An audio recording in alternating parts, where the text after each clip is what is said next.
कोकणाची वाट लावणारा नाणारचा प्रकल्प कुठल्याही परिस्थितीत होऊ देणार नाही असा इशारा मनसेचे अध्यक्ष राज ठाकरे यांनी दिलेला आहे। हा प्रकल्प गुजरातला जाईल असं मुख्यमंत्री म्हणतात।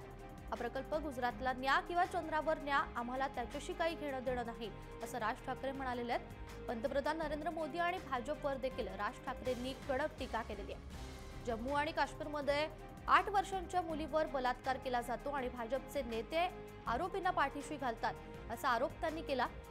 यांना लाज कशी वाटत नाही असं देखील राज ठाकरे म्हणालेले आहेत। महाराष्ट्राचं वाळवंट होत चाललेलं असा अहवाल इस्रोनं दिला असताना 1,20,000 विहिरी कुठून बांधल्या असा सवाल देखील त्यांनी मुख्यमंत्री देवेंद्र फडणवीस यांना विचारलेला आहे।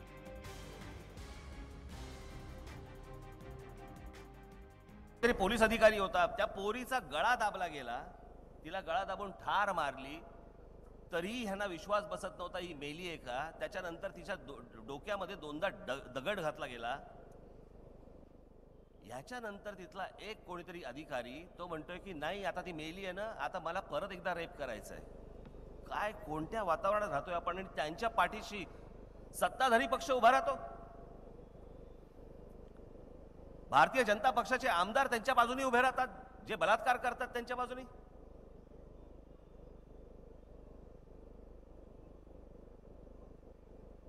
गेल्या 4-4.5 वर्षामध्ये दाखवण्यासारख्या कोणत्याही गोष्टी झाल्या नाहीयेत। आता परत हे धर्माच्या नावावरती, मी तुम्हाला त्याशी बोललो ना, भारतीय जनता पक्षाला आता फक्त एकच गोष्ट त्यांना फक्त करायची आहे, मतं मिळवण्यासाठी या देशामध्ये दंगली घडवायच्या आहेत,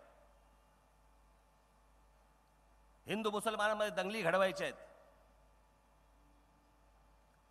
तुम्हाला सत्ता मिळवण्यासाठी म्हणून लहान लहान मुलींना कुठे नेलं, तिला मंदिरात नेऊन बलात्कार केला। कुठे होते आमचे देव ते पण मला कळत नाही।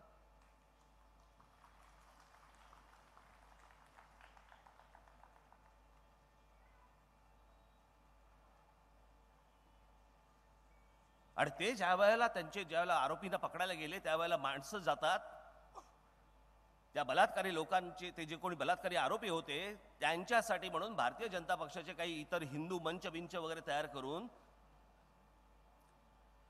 भारताचा राष्ट्रध्वज तिकडे घेऊन जातात।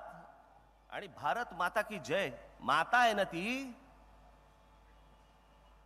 भारत माता की जय म्हणत असताना एका लहान मुलीवरती ज्याला बलात्कार होतोय त्याला तुम्ही भारत मातेचं नाव कसं काय घेऊ शकता?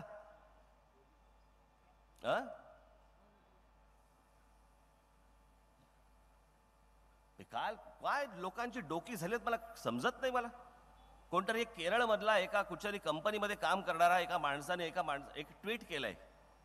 काय ट्विट केलंय? बरं झालं त्या मुलीला ठार मारली ते, बघा 8 वर्षाची पोरगी, बरं झालं त्या मुलीला ठार मारली ते, नाहीतर ही उद्या पाकिस्तानामध्ये जाऊन अतिरेकी बनून भारतावरती आली असती। काय बोलताय काय? काय पेरतोय काय आपण या देशात?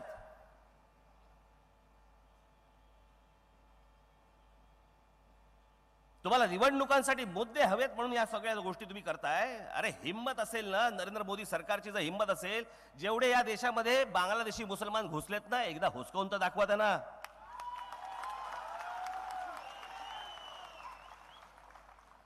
जेवढे पाकिस्तानी मुसलमान या देशामध्ये घुसलेत ना, धोका त्यांच्यापासून आहे, या चिमुरडीपासून नव्हता धोका, धोका त्यांच्यापासून आहे।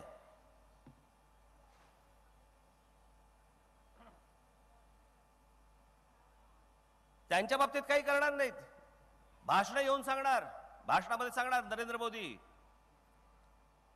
पाकिस्तानला त्यांच्याच भाषेत उत्तर दिलं जाईल। कोणतं उत्तर?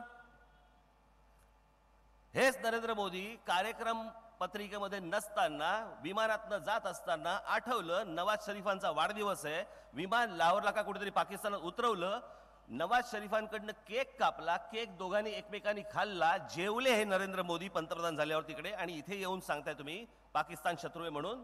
गेलात कशा झक माराल तिकडे? हे आमचं महाराष्ट्र राज्याचे मुख्यमंत्री जॅकेट,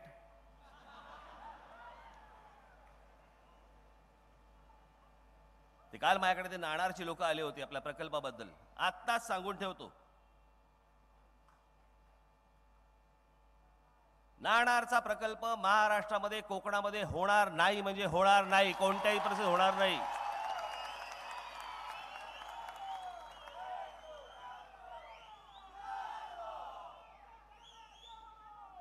काय राज्य सरकारला काय करायचं ते त्यांनी करावं.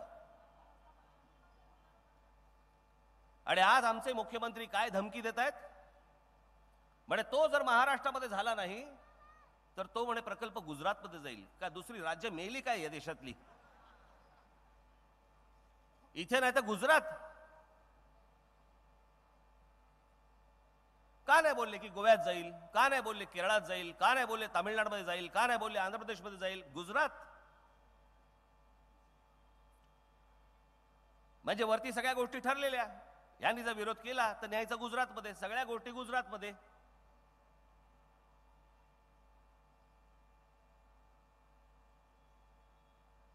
तुम्ही तो प्रकल्प कुठे घेऊन जा, चंद्रावर घेऊन जा, कोकणात होणार नाही.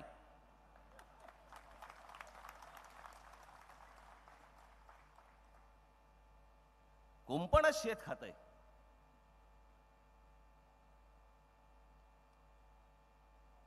आज तिथे त्या नाणारच्या आजूबाजूला तिथे जे प्रकल्प होणार आहे तिकडे आजूबाजूच्या जमिनी आपल्याच राज्यातल्या आपल्याकडच्याच राजकीय पक्षांच्या अनेक लोकांनी इतर नावांवरती जमिनी घेऊन ठेवल्या आहेत, व्यवहार करतायत. व्यवहार या आमच्या कोकणाला त्याचा काय त्रास होणार आहे, आमच्या महाराष्ट्राला त्याचा काय त्रास होणार आहे? कसली चिंता नाही. फक्त जमिनी विका, पैसे कमवा, बस. आपल्या आपल्या कुटुंबाचं भलं फक्त करायचं, एवढाच फक्त उद्योग यांचा सुरू आहे. खोटं बोलणारा मुख्यमंत्री परवा दिवशी सांगितलं म्हणे काय, तर म्हणे 1,20,000 विहिरी बांधून झाल्या म्हणे. आमच्या विहिरी 1,20,000 विहिरी महाराष्ट्रात बांधून झाल्या. महाराष्ट्रात पाणी नाहीये. मी त्या दिवशी पाडव्याच्या सभेमध्ये इस्रोचा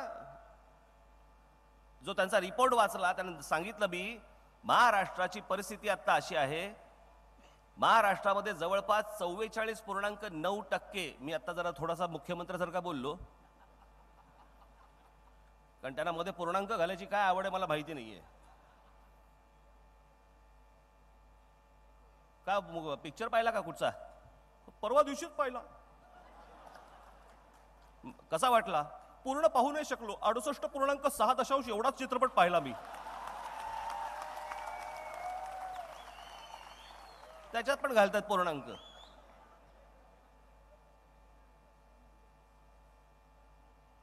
पण हा इस्रोचा रिपोर्ट आहे. 44.9% महाराष्ट्राचं वाळवंटीकरण होतंय. वाळवंटीकरण, वाळवंट होणार. आणि महाराष्ट्र हा भारतामधलं 2 नंबरचं, दुसऱ्या नंबरचं राज्य आहे. पहिलं राजस्थान, जिकडे वाळवंट आहेच, तो वाढतोय, त्याचं प्रमाण वाढतंय. आणि महाराष्ट्रामधले 44.9% जमीन ही याचं वाळवंटीकरणाची प्रोसेस सुरू झालेली आहे.